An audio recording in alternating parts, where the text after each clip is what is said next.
ದೇವಸ್ಥಾನಕ್ಕೆ ಬರಲ್ಲ ಅಂತಿದ್ದ ಅಜಯ್ಗೆ ಇವತ್ ಯಾಕೆ ಬಂದೆ ಅಂತ ಕೇಳ್ದೆ. ಅಜಯ್ ದಿವ್ಯಾ ಒಬ್ಬರನ್ನೊಬ್ಬರು ಪ್ರೀತಿಸ್ತಾ ಇರೋ ವಿಷಯ ಗೊತ್ತಾಯ್ತು. ಜಯಂತಿ ಆಂಟಿ ನಾನು ಹೇಗಿದ್ದೀನಿ ಅಂತ ನೋಡೋದಕ್ಕೆ ನಮ್ಮ ಮನೆಗ್ ಬಂದ್ರು. ಅವ್ರು ಮಾಡಿರೋ ಕೆಲ್ಸಗಳ ಬಗ್ಗೆ ಅಮ್ಮ ಹತ್ರ ಹೇಳ್ದೆ. ಅಮ್ಮ ಅವ್ರಿಗೆ ಇನ್ಯಾವತ್ತು ನಮ್ಮ ಮನೆಗ್ ಬರ್ಬೇಡಿ ಅಂತ ಹೇಳ್ ಕಳ್ಸಿದ್ರು. ಅಜಯ್ ದಿವ್ಯಾಗೆ ನಿಮ್ ಅಣ್ಣ ಮಾಡಿದ್ದು ತಪ್ಪು ಅಂತ ಹೇಳ್ದ. ಫೋನ್ ಮಾಡಿ ಅವ್ರ ಹತ್ರ ಮಾತಾಡೋಣ ಅನ್ಕೊಂಡೆ, ಆದ್ರೆ ಅವ್ರು ರಿಸೀವ್ ಮಾಡ್ತಾರೋ ಇಲ್ವೋ ಅಂತ ಸುಮ್ನಾದೆ. ನನ್ಗೆ ಡಾಕ್ಟರ್ನ ಬಿಟ್ಟಿರೋದಕ್ಕೆ ತುಂಬಾ ಕಷ್ಟ ಅನಿಸ್ತಿದೆ. ಅಪ್ಪ ಏನು ಕಂದ, ಇದೇನಿದು? ಇದು ಕುಮುದ್ ಬ್ಯಾಂಡ್. ಅದು ನನಗೂ ಗೊತ್ತು, ಅದು ನನಗೆ ಯಾಕೆ ತೋರಿಸ್ತಾ ಇದೆಯಾ? ನಾನು ಸ್ಕೂಲಿಗೆ ಹೋಗ್ಬೇಕೋ ಬೇಡ್ವೋ? ಹೋಗ್ಬೇಕು. ಮತ್ ಬಾಚು? ನಾನಾ? ಇಷ್ಟು ದಿನ ಅಮ್ಮ ಬಾಚ್ತಿದ್ಲು, ಆದ್ರೆ ಈಗ ಅವಳಿಲ್ಲ. ಇನ್ ಮುಂದೆ ನೀನೇ ತಾನೇ ನನ್ಗೆ ಅಪ್ಪ ಅಮ್ಮ ಎಲ್ಲ. ಸ್ಕೂಲಿಗೆ ಲೇಟ್ ಆಗತ್ತೆ, ಬೇಗ.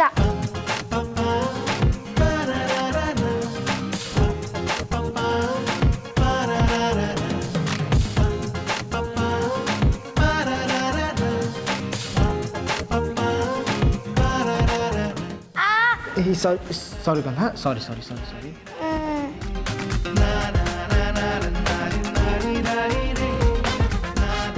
ಬೇಗ ಬಾಚಿ ಅಪ್ಪ. ಸರಿ.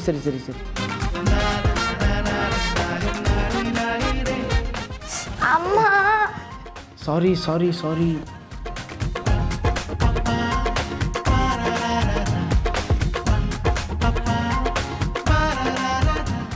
ಹಾಗಲ್ಲಪ್ಪ. ಮತ್ತೆ ಹೇಗೆ?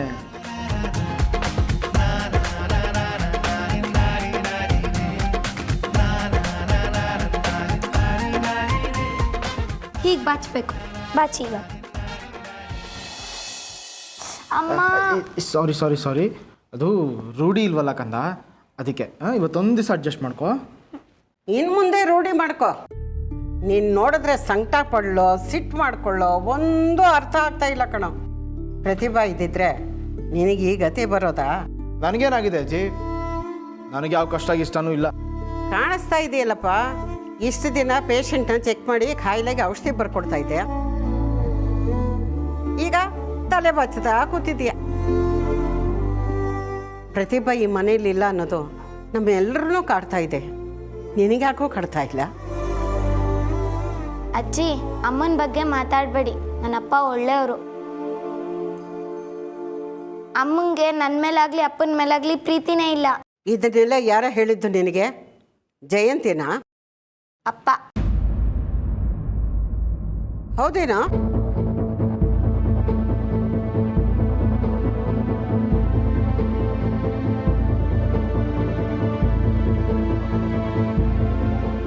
ನೀನೇನೆ ಮನೆಯಲ್ಲಿ ಇಬ್ಬರು ಅತ್ತೆರು ಇದ್ರು ಅಪ್ಪನ ಹತ್ರ ಬಂದಿದ್ದೀಯಾ ತಲೆ ಬಚ್ಚಿಸ್ಕೊಳ್ಳೋದಕ್ಕೆ? ಹೋಗು, ದೀಪ್ನ ಹತ್ರ ತಲೆ ಬಚ್ಚಿಸ್ಕೊಂಡು ಸ್ಕೂಲ್ಗೆ ಹೋಗು. ಸರಿ ಅಜ್ಜಿ.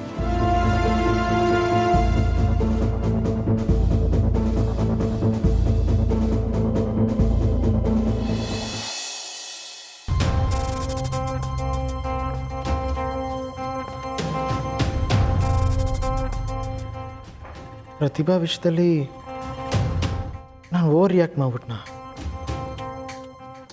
ಮನೆಯವ್ರಿಗೋಸ್ಕರನಾದರೂ ಇನ್ನೊಂದು ಚಾನ್ಸ್ ಕೊಡ್ಬೋದಿತ್ತ?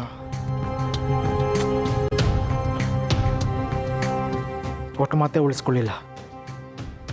ಇನ್ನವಳನ್ನ ನಂಬಿ ಏನೂ ಪ್ರಯೋಜನ ಇಲ್ಲ.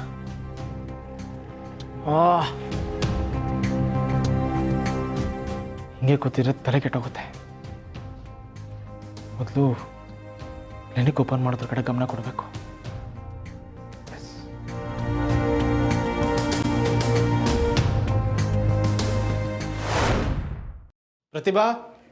ಪ್ರತಿಭಾ ಹೇಳಿ ಡಾಕ್ಟ್ರ. ಈ ಅಮೌಂಟ್ ಹುಷಾರಾಗಿತ್ತಿಡು.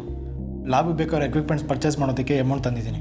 ಇನ್ನೊಂದು ಸ್ವಲ್ಪ ಅಮೌಂಟ್ ಬರೋದಿದೆ, ಬಂದಮೇಲೆ ಒಟ್ಟಿಗೆ ಪರ್ಚೇಸ್ ಮಾಡೋಣ. ಸರಿ ಡಾಕ್ಟ್ರೆ. ಹುಷಾರು.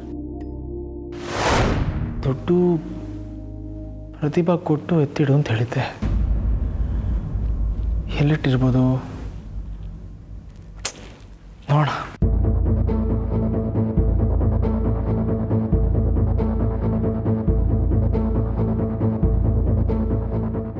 ಎಲ್ಲಿಟ್ಟಿದ್ದಾಳಪ್ಪ ಇವಳು?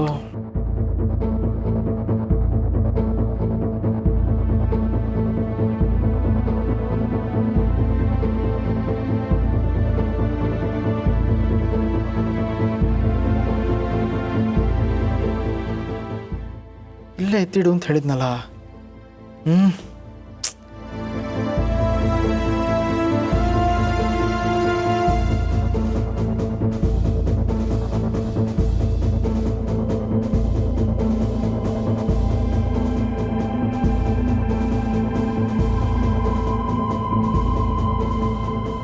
ಛೇ, ಎಲ್ಲಿಟ್ಟಿದ್ದಾಳೆ? ಅಥವಾ ಅವಳೇನಾದ್ರು ತೊಗೊಂಡು ಹೊಟ್ಟೋಗಿದ್ದಾಳ?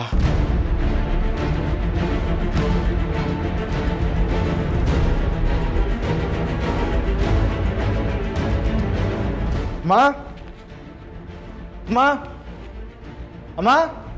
ಏ ಪ್ರಶಾಂತ, ನಿಮ್ಮಮ್ಮ ದೇವಸ್ಥಾನಕ್ಕೆ ಹೋಗಿದ್ದಾಳೆ ಕಡೋ. ಯಾಕೆ ಹೋಗ್ತಾ ಇದೆಯಾ? ಅದು ಅಜ್ಜಿ, ಕ್ಲಿನಿಕ್ ಓಪನ್ ಮಾಡೋಕ್ಕೆ ಅಂತ ದುಡ್ಡು ತಂದು ಪ್ರತಿಭಾಗೆ ಎತ್ತಿಡು ಅಂತ ಹೇಳಿದ್ದೆ. ಆ ದುಡ್ಡು ಈಗ ಕಾಣಿಸ್ತಾ ಇಲ್ಲ. ಕಾಣಿಸ್ತಾ ಇಲ್ಲ ಅಂದರೆ? ಕಾಣಿಸ್ತಿಲ್ಲ ಅಂದರೆ ಕಾಣಿಸ್ತಿಲ್ಲ ಅಂತ ಅರ್ಥ. ಯಾರೋ ತಗೊಂಡಿದ್ದಾರೆ.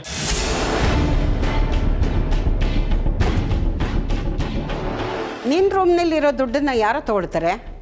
ನೀನೇ ಎಲ್ಲೋ ಇಟ್ಟಿರ್ತೀಯ, ಹುಡುಕ್ ನೋಡು. ನಾನು ದುಡ್ಡು ಕೊಟ್ಟಿದ್ದು ಪ್ರತಿಭಾಗೆ ಎತ್ತಿಡು ಅಂತ. ನೀನು ಎತ್ತಿಡಕ್ಕೆ ಕೊಟ್ಟಿರೋ ದುಡ್ಡನ್ನ ಅವಳು ಎತ್ಕೊಂಡು ಹೋಗಿರ್ಬೋದು. ಜಯಂತಿ, ಅಯ್ಯ, ನನಗನ್ಸಿದ್ದು ನಾನು ಹೇಳ್ದೆ. ಹೊರಡ್ಬೇಕಾದ್ರೆ ದುಡ್ಡು ತಗೊಂಡು ಹೋಗ್ತೀನಿ ಆಂಟಿ ಅಂತ ಹೇಳ್ದಂಗೆ. ಅದು ಕ್ಲಿನಿಕ್ ಓಪನ್ ಮಾಡೋದಕ್ಕೆ ಅಂತ ಇಟ್ಟಿರೋ ದುಡ್ಡು ಅಂತ ಹೇಳ್ತಾ ಇದ್ದಾನಲ್ಲ, ಅದನ್ನ್ಯಾಕೆ ತಗೊಂಡೋಗ್ತಾಳೆ ಪ್ರತಿಭಾ?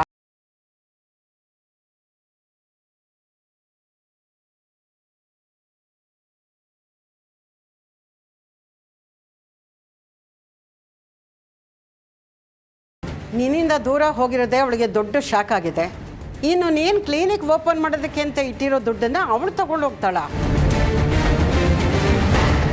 ಅವಳ ಜೊತೆ ಇಷ್ಟು ವರ್ಷ ಸಂಸಾರ ಮಾಡಿದ್ಯಾ, ಯಾಕೋ ಹೀಗೆ ಹೇಳ್ತೀಯಾ? ಸರಿ, ಅವಳಿಗೆ ನಾನು ಫೋನ್ ಮಾಡ್ತೀನಿ, ನೀನೇ ಕೇಳು. ಅಜ್ಜಿ ಪರವಾಗಿಲ್ಲ ಬಿಡಿ, ನಂಗೊಂದು ಸ್ವಲ್ಪ ಕೆಲಸ ಇದೆ, ನಾವು ಹೊರಡಬೇಕು.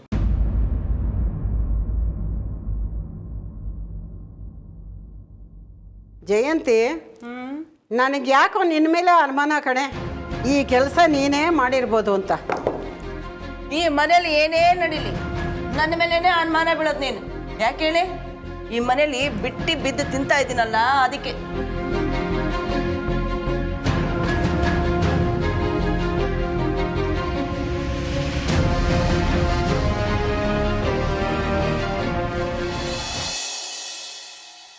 ಅಜ್ಜಿ, ಪ್ರತಿಭಾಕ್ಕೆ ಫೋನ್ ಮಾಡಿದ್ದಾರೆ. ಹೌದಾ? ಇಲ್ಲಿ ಕೊಡು, ಮಾತಾಡ್ತೀನಿ. ಸ್ಪೀಕರ್ ಹಾಕ್ಕೊಡ್ತೀನಿ. ಹಾಂ.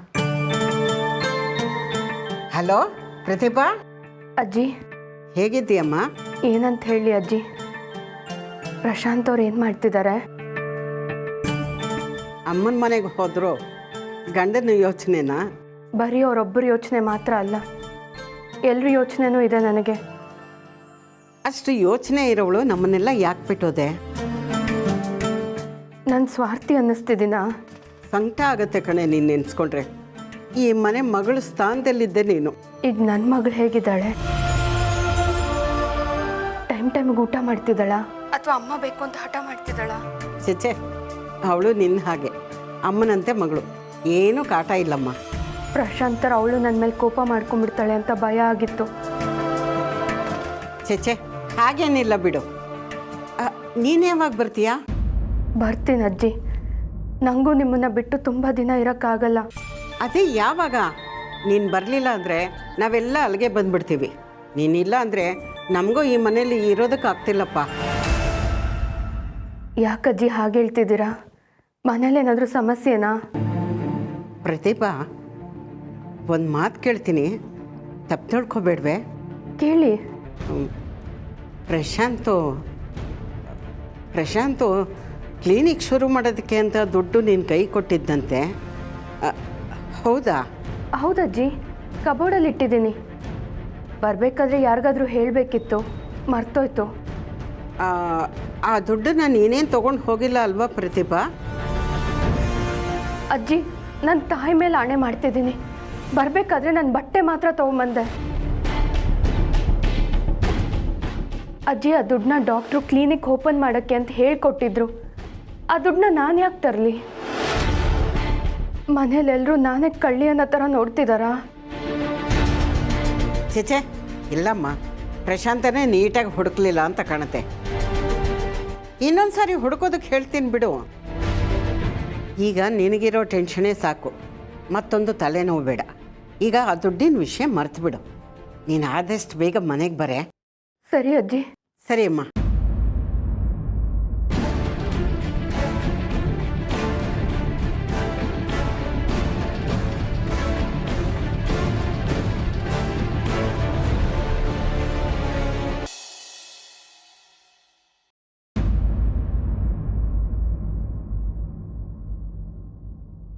ಅಣ್ಣ ನಿನ್ನ ಹತ್ರ ಸ್ವಲ್ಪ ಮಾತಾಡಬೇಕಿತ್ತು.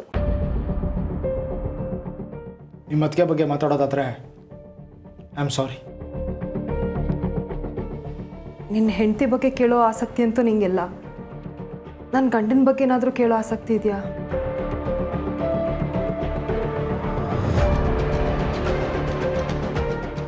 ಶ್ರೀಕಾಂತ್ ಭವನ್ ಬಗ್ಗೆನಾ? ಹೌದು, ಅವ್ರ ಬಗ್ಗೆ ಮಾತಾಡಬೇಕಾಗಿರೋದು, ತಿಳ್ಕೊಬೇಕಾಗಿರೋದು ತುಂಬ ಇದೆ. ಅಮ್ಮ ಮತ್ತು ಅಜ್ಜಿ ತುಂಬ ಯೋಚನೆಯಲ್ಲಿದ್ದರು. ಶ್ರೀಕಾಂತ್ ಭಾವ ನಮ್ಮ ಮನೆಗೆ ಬಂದು ತುಂಬ ದಿನ ಆಯಿತು.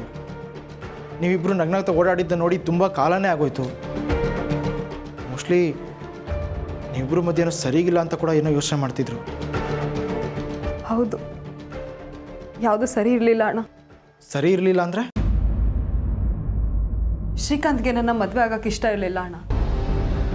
ಮದುವೆಗೆ ಮುಂಚೆನೆ ಅವ್ರಿಗೆ ಕಾರುಣ್ಯ ಅನ್ನೋಳ ಜೊತೆ ಅಫೇರ್ ಇತ್ತು. ಅಫೇರಾ? ನಿಂಗೆ ಯಾವಾಗ ಗೊತ್ತಾಯ್ತು? ತೀರಾ ಇತ್ತೀಚೆಗೆ. ಓ, ಅದಕ್ಕೇನಾ ಆ ಮನೆ ಬಿಟ್ಟು ಈ ಮನೆಗೆ ಬಂದಿರೋದು? ಇಷ್ಟು ದಿನ ಭವನ್ ಬಗ್ಗೆ ಕೇಳಿದ್ರೆ ಏನೇನೋ ನೆಪ ಹೇಳಿ ಜಾರ್ಕೋತಾ ಇದ್ದಿದ್ದು. ಅದಕ್ಕಲ್ಲ. ಮತ್ತ್ಯಾಕೆ ನೀನೊಬ್ಬಳೇ ಬಂದಿದ್ದಿಲ್ಲಿಗೆ? ಒಂದಿನ ನಾನು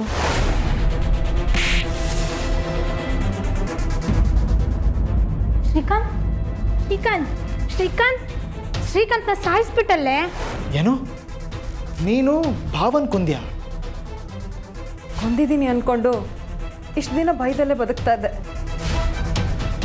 ನಿಮ್ಗಳಿಗೆ ಯಾರಿಗೂ ಹೇಳ್ಕೊಳ್ದಿರೋ ಪರಿಸ್ಥಿತಿ. ಮನೆಯವ್ರು ಶ್ರೀಕಾಂತ್ ಬಗ್ಗೆ ಕೇಳಿದಾಗ ಏನೋ ಒಂದು ಹೇಳಿ ನಿಭಾಯಿಸೋ ಪ್ರಯತ್ನ ಪಡ್ತಾ ಇದ್ದೆ. ಓ, ಇದನ್ನ ನೀನು ಪ್ರತಿಭಾಗ್ ಹೇಳಿದೆ. ನಮ್ಮ ಮೇಲೆ ಇಲ್ದಿದ್ದ ನಂಬಿಕೆ ಅವಳ ಮೇಲೆ ಬಂತು. ಗುಡ್. ಹಾಗೇನಿಲ್ಲ ಅಣ್ಣ, ನಾನು ಶ್ರೀಕಾಂತ್ನ ಕಳ್ಕೊಂಡಿದ್ದೀನಿ ಅಂತ ಅಂದ್ಕೊಂಡಿದ್ದೆ.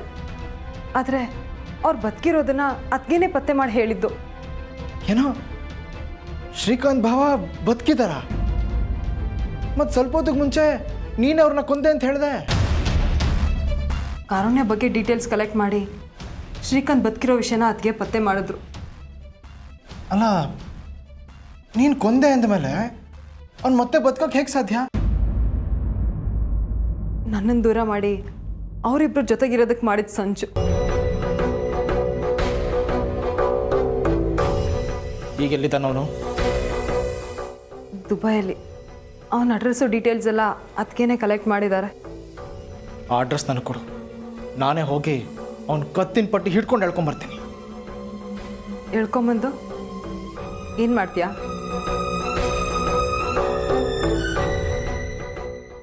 ನಾನು ಬೇಡವಾಗಿದ್ದಕ್ಕೆ ಸಾಯೋ ನಾಟಕ ಆಡಿ ಇಷ್ಟು ದಿನ ನನ್ನ ಭಯದಲ್ಲೇ ಬದುಕೋ ಆಗಿ ಮಾಡ್ದ. ಅಂಥ ಮನುಷ್ಯ ನಂಗೆ ಬೇಡ ಅಣ್ಣ. ಓ, ಈ ವಿಷಯನೂ ನಿಮ್ಮ ಅತ್ತಿಗೆ ಗೊತ್ತಾ? ಹೌದಣ್ಣ. ಅವಳೇನ ಐಡಿಯಾ ಕೊಟ್ಟಿದ್ದು? ಇಲ್ಲ ಅಣ್ಣ, ನಿನ್ನ ಜೀವನ ನೀನೇ ನಿರ್ಧಾರ ಮಾಡು ಅಂತ ಹೇಳಿದ್ರು. ಇದು ನನ್ನದೇ ನಿರ್ಧಾರ. ಮತ್ತೆ ಮುಂದೆ ನಿನ್ನ ಜೀವನ? ಒಂದು ಮಗು ಇದೆ, ಅದನ್ನು ನೋಡ್ಕೊಂಡು ಇದ್ಬಿಡ್ತೀನಿ ಅಷ್ಟೆ.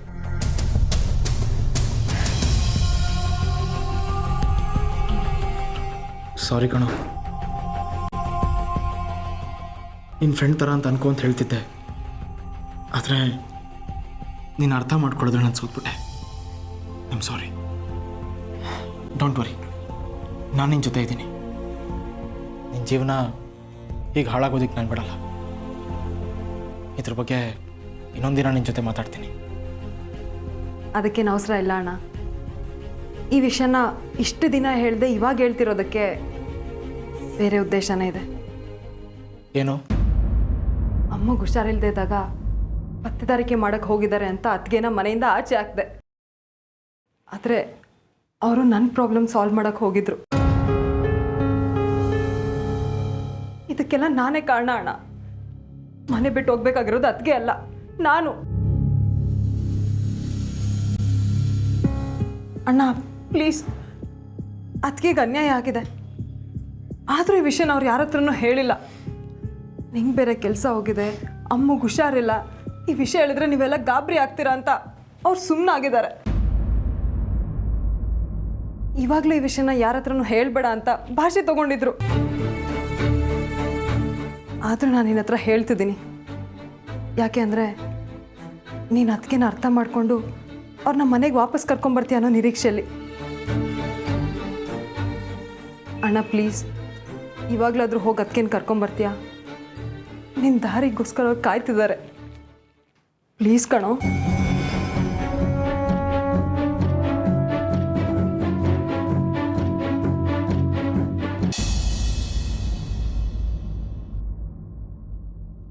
ಜಯಂತಿ,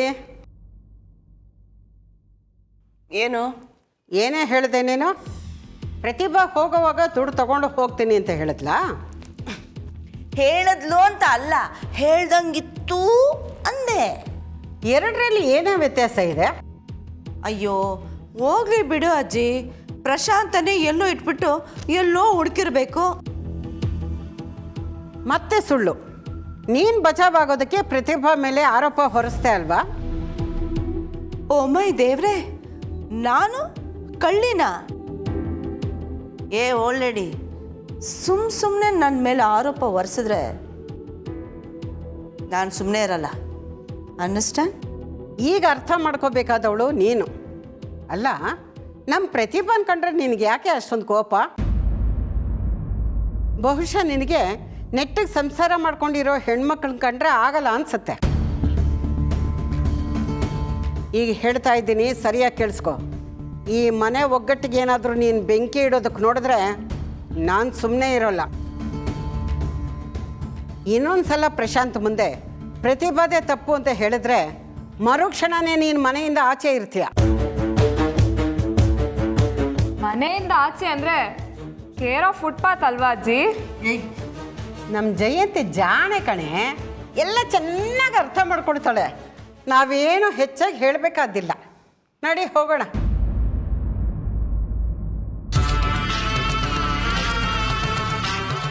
ಮೈ ದೇವ್ರೆ, ಏನು ನೀನು ತೆಗ್ದಿಟ್ಟಿರೋ ದುಡ್ಡು ಕಾಣಿಸ್ತಿಲ್ವಂತ? ಯಾರು ತೆಗ್ದಿರ್ತಾರೆ ಹಾಗಾದ್ರೆ? ಅದೇ ನನಗೂ ಗೊತ್ತಾಗ್ತಿಲ್ಲ ಅಮ್ಮ. ಅವ್ರಿಗೆ ಕೆಲಸ ಹೋದಾಗ್ಲಿಂದ ತುಂಬ ಪ್ರೆಷರ್ ತಗೊಂಡಿದ್ದಾರೆ. ಸಣ್ಣ ಸಣ್ಣ ವಿಷಯನೂ ಮರೀತಿದ್ರು. ಈಗಲೂ ಹಾಗೆ ಏನೋ ಆಗಿರಬೇಕು. ನಾನು ಮನೆಗೆ ಹೋಗೋ ಅಷ್ಟರಲ್ಲಿ ಇನ್ನೂ ಏನೇನು ಎಡ್ವರ್ಟ್ ಮಾಡ್ಕೋತಾರೋ ಅಂತ ಆತಂಕ ಆಗ್ತಿದೆ. ಆದರೆ ನನಗೆ ಆತಂಕ ಆಗ್ತಾ ಇರೋದು ನನ್ನ ಮಗಳು ಈ ಕಳ್ತನದ ಆರೋಪನ ಎದುರಿಸ್ಬೇಕಾಗತ್ತಲ್ಲ ಅಂತ. ಅಯ್ಯೋ ಅಮ್ಮ, ಆ ಥರ ಎಲ್ಲ ಏನೂ ಆಗಲ್ಲ. ಆದರೆ ನನಗೆ ಯಾಕೋ ಇದೆಲ್ಲ ಸರಿ ಅನ್ನಿಸ್ತಾ ಇಲ್ಲ ಕಣೆ. ತವ್ರ ಮನೆಯಲ್ಲಿ ಮುದ್ದಿನ ಮಗಳಾಗಿ ಬೆಳೆದೆ, ಗಂಡನ ಮನೇಲಿ ಗಂಭೀರವಾಗಿ ಇದ್ಕೊಂಡೆ, ಎಲ್ಲರ ಮನಸ್ಸನ್ನ ಗೆದ್ದೆ. ಆದರೆ ಈಗ ಇದ್ದಕ್ಕಿದ್ದಾಗೆ ನಿನ್ನ ಜೀವನದಲ್ಲಿ ಈ ರೀತಿ ಬಿರುಗಾಳಿ ಎದ್ದಿದೆ. ನನಗಂತೂ ಒಂದು ಅರ್ಥ ಆಗ್ತಾ ಇಲ್ಲ.